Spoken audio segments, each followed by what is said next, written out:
कुछ एमसी की प्रभु आपको आशीष दे। हम पढ़ेंगे लूका 23 का 44 से 48 तक पढ़ेंगे। हालेलुया। यीशु का प्राण त्यागना। लगभग दोपहर से तीसरे पहर तक सारे देश में अंधियारा छाया रहा। हालेलुया। दूसरे पहर से तीसरे पहर तक देश में अंधियारा छाया रहा, यानी कि दिन के आधे समय से लेकर शाम तक अंधियारा छाया रहा। हालेलुया। और वो अंधियारा, हालेलुया, वो कोई सूर्य ग्रहण नहीं था, बल्कि एक परमेश्वर की ओर से ये संकेत था कि मसीह को कैसे कष्ट उठाने पड़ेंगे। हालेलुया। और सूर्य का उजाला जाता रहा। हालेलुया। सूर्य का उजाला जाता रहा।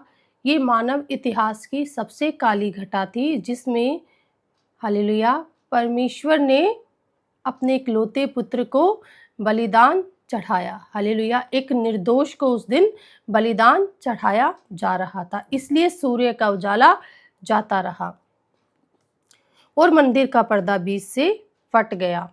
हालेलुया। परमेश्वर ने यीशु मसीह को बलिदान चढ़ाकर, हालेलुया, परमेश्वर और मनुष्य के बीच की दीवार को गिरा दिया, उस पर्दे को फाड़ दिया। हालेलुया। अब हमें परमेश्वर तक पहुंचने के लिए किसी मनुष्य की ज़रूरत नहीं है, क्योंकि अब हम यीशु मसीह के द्वारा सीधे परमेश्वर के साथ मेल मिलाप कर सकते हैं। हालेलुया।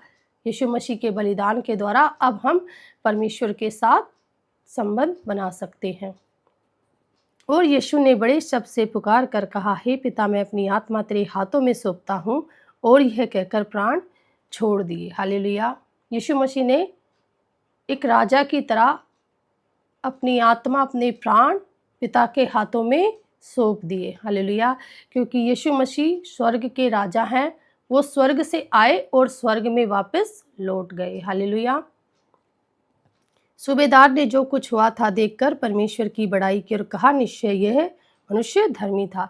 जो सूबेदार वहां खड़ा था उसने कहा, सच में ये मनुष्य धर्मी था। हालेलुया। तो ये वचन हमें यही सिखाता है कि परमेश्वर ने यीशु मसीह के बलिदान के द्वारा मनुष्य और परमेश्वर के बीच की दीवार को गिरा दिया है। अब हम यीशु के द्वारा सीधे परमेश्वर के साथ मेल मिलाप कर सकते हैं। हालेलुया।